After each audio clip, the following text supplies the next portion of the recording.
Leicester teg ko ci banc bi ci milieu de terrain bi mu indi Gravenberch comme sentinelle. Dominique Szoboszlai qu'on avait l'habitude de voir évoluer comme numéro 10 se retrouve comme milieu relayeur. Florian Wirtz mu jël ko football loo ko comme numéro 10 sur les côtés qu'est-ce qui va te passer Mohamed Salah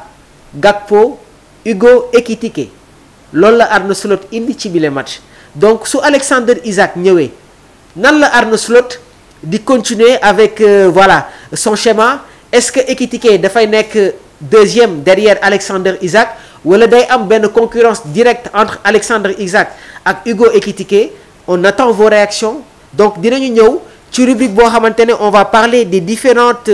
équipes voilà yi nga xamante ne nekk nañu en Premier League donc déjà rek ñu ngi leen di jaajëfal yéen ñi nga xamante ne vous êtes très actifs déjà dans le live donc ñoom Pathé Diakhoumpa gars yi dinaa ñëw ci yéen bu baax a baax mais on va enchaîner toujours donc nan ngeen gisee équipe Liverpool pour la saison 2025-2026 surtout avec l'arrivée de Alexander Isak. Here we go, Chelsea officialise l'arrivée de Jorel Ato. Jorel Ato mi ngi doon football ci équipe bi di Ajax Amsterdam c'est un défenseur polyvalent capable d'évoluer comme défenseur central waaye tamit comme arrière gauche jamono ji nag Chelsea am nañu ay arrière gauche muy Marc Cucurella ak Ben Chilwell bi nga xamante ne dans la deuxième partie de la saison dañ ko abaloon ci équipe bi di Crystal Palace il n'a pas été convaincant il revient à Chelsea mais day quitter les Blues jamono ji nag Chelsea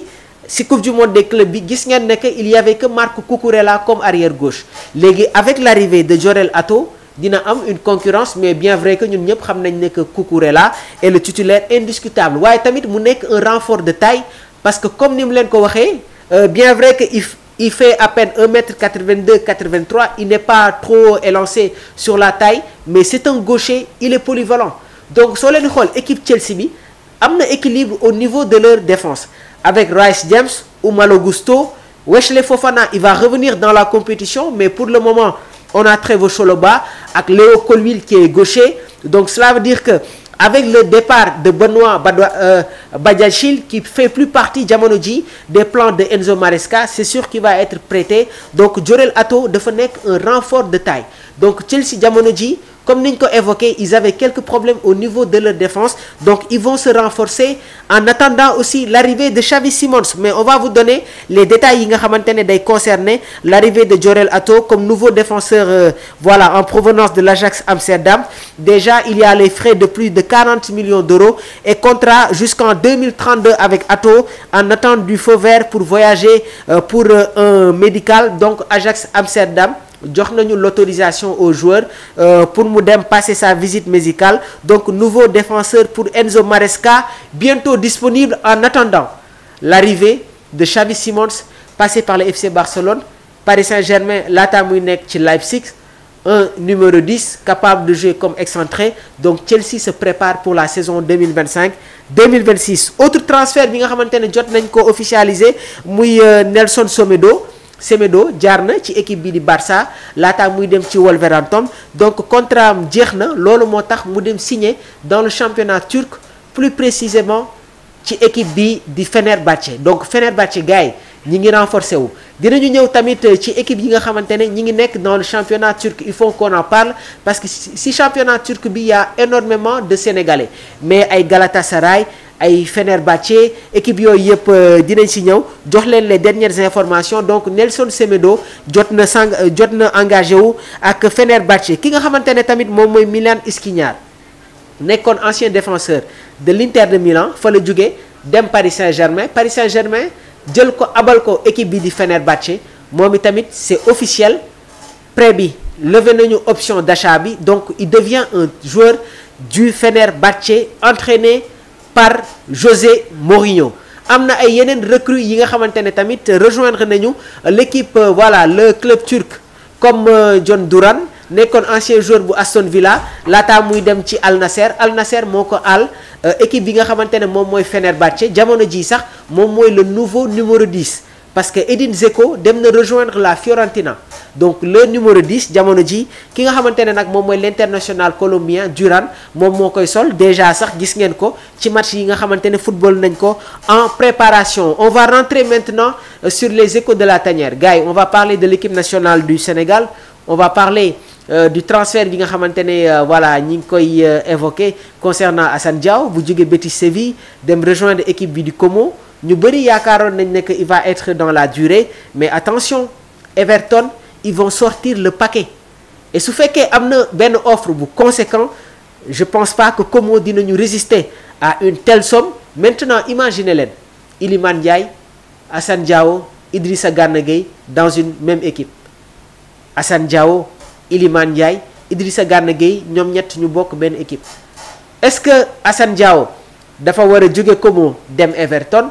Est-ce que Assane Diao dafa war a des Como bi nga xamante ne déjà c'est un joueur qui a la capacité d'adaptation, parce que ñu bëri xam nañ ne que y a une différence entre le championnat espagnol ak le championnat italien. Le championnat italien est beaucoup plus compliqué parce qu'il y a énormément d'impact physique, mais gis nañ ne que Assane bi mu ñëwee dafa adapté wu rapidement. Loolu moo tax mu recevoir les éloges de son entraîneur